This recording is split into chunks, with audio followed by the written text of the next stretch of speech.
Seigneur, écoute mon bon droit, entends ma voix lorsque je crie, exauce-moi quand je te prie, d'un esprit humble et d'un cœur droit, grand Dieu qui connaît toutes choses, prononce enfin ton jugement, et jette les yeux seulement sur la justice de ma cause.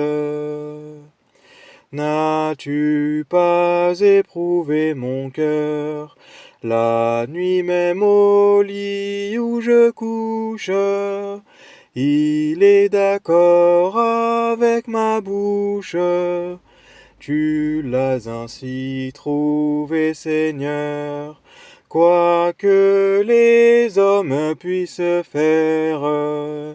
Je veux toujours suivre ta loi et toujours laisser loin de moi des pervers la route ordinaire.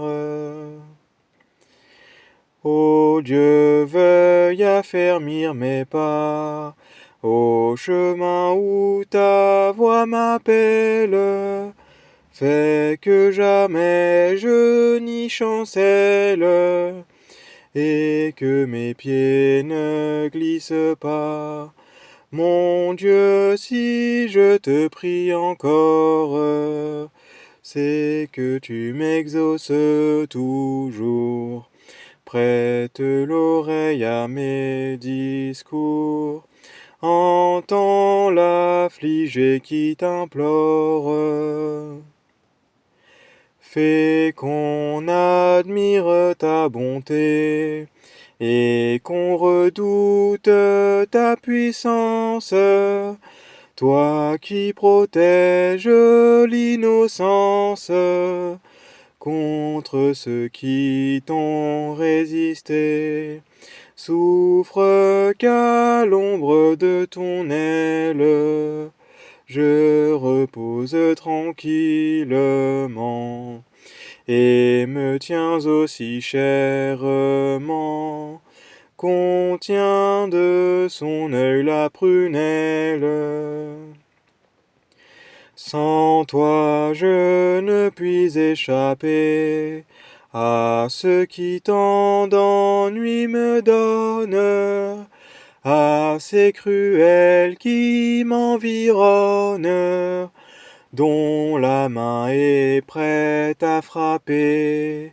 Ils crèvent d'orgueil et de graisse, leurs discours sont audacieux, et partout leur œil envieux tend des pièges à ma faiblesse.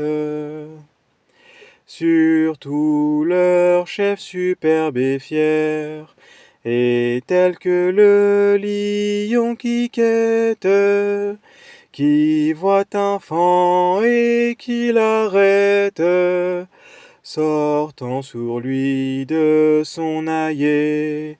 Préviens-le donc, mets-le par terre. Délivre-moi de ce méchant, qu'il sente le glaive tranchant, dont aux méchants tu fais la guerre. Seigneur, sauve-moi par ton bras, de ceux dont l'espoir ne se fonde que sur l'appui qu'ils ont au monde, sans rien craindre après le trépas.